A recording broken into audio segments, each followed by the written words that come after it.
Fellas, it's finally here. It's the draft class of 2023, and it's one that's been talked about for a while. We'll start with you, Joel. When did you start hearing about the 2023 class, or is this just a fool's errand? There's always people way too excited about a draft class, and then it arrives and it's a normal draft class, not something special or pathetic after all. Well, I think the narrative from Western Canada specifically had to actually do with, the whole COVID and everything like that, because you got to see a lot of these players come into the hub of the WHL before they even were supposed to, right? So Bedard was supposed to play in this, but all of a sudden you've got Riley Height, Braden Yeager, Andrew Crystal, these guys starting to play in the WHL early and realizing that these guys are players early.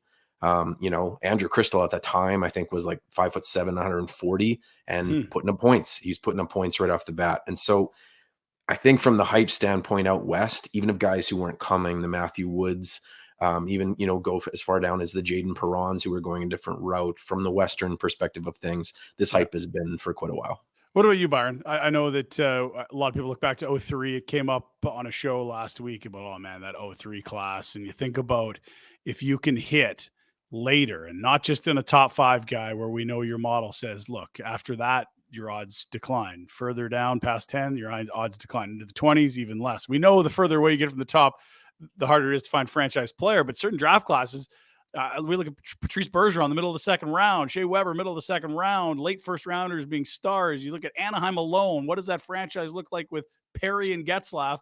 Those were top 10 picks. You had a teen and one in the 20s, I believe. Is there any sort of feels around this or 03, or is that just maybe too narrative heavy? Yeah, I mean, like when you look at 03 model wise, like it doesn't look as naturally strong. It doesn't kind of bubble to the top. And my thought was always that extra year that they got because of the lockout helped a lot of those players, because there was no push to try and get this guy in the NHL. Like, is he going to jump up to the NHL at some point? Like, it was basically, no, you're in the AHL or you're in junior or wherever, and you're just there. There's no pressure on you. And I think that kind of helped them. But yeah, like when you look at this draft class, like in terms of my model and look at these really high caliber guys that, tend to bubble to the top. And these are the ones that turn into your stars and turn into your superstars and have these, 15-year careers. There is tons of them in this draft. Like there's more than any other draft that I have in my system, which goes back to 1990. Jeez. So right at the top. I mean, it's just loaded all the way through. And I hear about these drafts a little bit later than probably somebody like Joel who's watching these guys.